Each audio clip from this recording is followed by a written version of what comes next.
Muy buen día, mi nombre es Luis Fernando Chacón y en esta ocasión voy a presentar mi reflexión del parcial número 1. Así que comenzando por el primer problema, la primera corrección fue que mi diagrama era muy pequeño, así que escalándolo y haciéndolo ya de forma más grande tenemos mucha más claridad. Como podemos observar, aquí tenemos los ángulos que en este diagrama sí se aprecian y aquí apenas sí se pueden ver. Entonces aquí tenemos la versión corregida del primer problema. Luego, otra corrección que se me realizó fue que el desplazamiento es un vector y yo tomé el desplazamiento como una magnitud.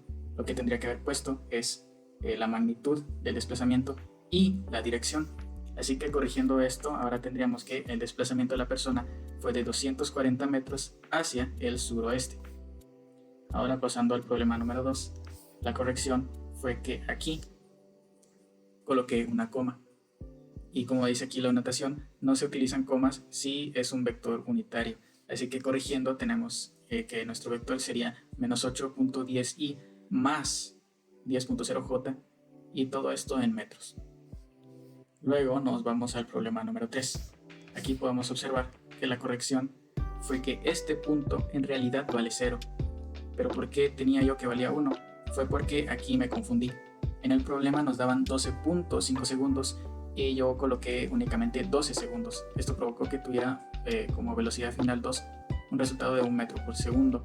Así que corrigiendo ese cálculo y colocando el dato correcto, ahora sí obtenemos que la velocidad final 2 es de 0 metros por segundo. Y esto es lo que nos daría la gráfica correcta. Otra corrección que había que realizarle a la gráfica era esto de aquí, esta sección de aquí, ya que el barco no parte del reposo, como yo lo que coloqué aquí, sino que ya venía con una velocidad constante.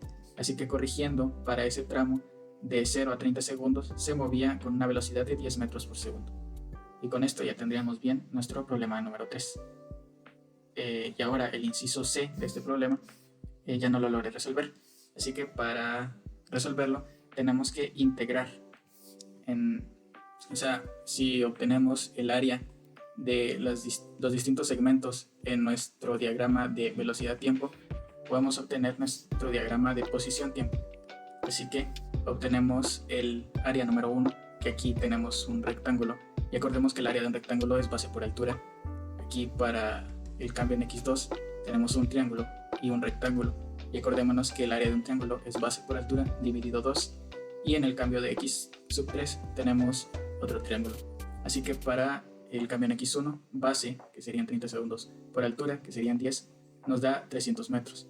Luego, para x sub 2, tendríamos la suma del área de nuestro triángulo, que sería base de 30 segundos por la altura, que serían 15, dividido 2, más el área de este rectángulo que tenemos aquí, cuya base sería de 30 segundos y la altura sería de 10 segundos.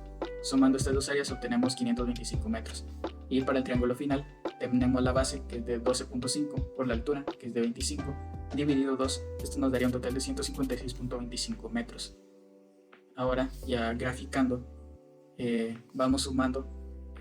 Primero serían los 300, los 300 más 525, que serían 825. Este sería nuestro siguiente punto a los 60 segundos.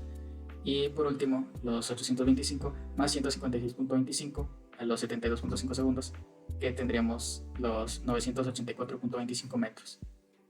Y así quedaría nuestra gráfica del inciso C. Ahora pasando al problema número 4, de igual forma no lo logré resolver por causa de tiempo, así que lo vamos a resolver. Tenemos que un niño travieso lanza una piedra con una velocidad inicial de 20 metros por segundo y el dron va descendiendo a 1.5 metros por segundo.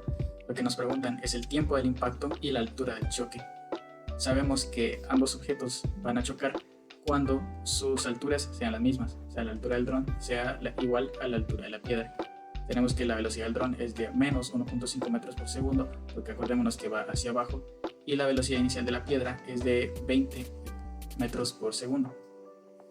Entonces, para obtener la altura final de nuestra piedra, podemos decir que podemos utilizar esta fórmula, así que x final es igual a x inicial más la velocidad por el tiempo.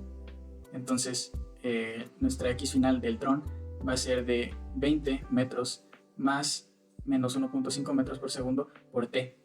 ¿Por qué utilizamos esta para el dron? La utilizamos porque el problema nos dice que el dron va a una velocidad constante, cosa que no se da con la piedra. La piedra sí está afectada por la gravedad y por lo tanto para ella vamos a utilizar esta fórmula. Entonces, la altura final de nuestra piedra va a estar dada por su altura inicial más la velocidad inicial por el tiempo más un medio de la aceleración por el tiempo al cuadrado.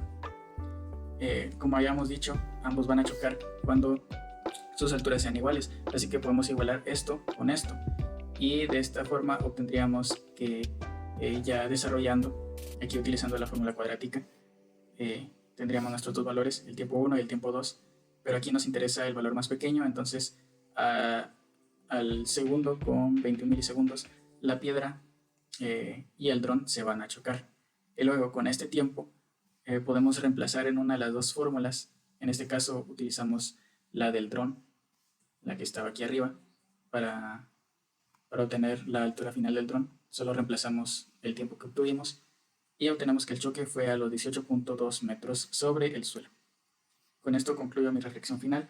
Ahora únicamente como conclusión puedo decir que mi metodología de estudio no fue la más adecuada, ya que si bien pude resolver los primeros dos ejercicios y la primera parte del tercero, no fui capaz de ni siquiera comenzar el cuarto. Fui demasiado lento, lo que provocó que perdiera una gran cantidad de puntos. Además, tengo que prestar más atención a lo que me piden específicamente para no cometer errores como los del primer ejercicio, que entregué una magnitud en lugar de un vector. Con esto concluyo mi reflexión. Muchas gracias.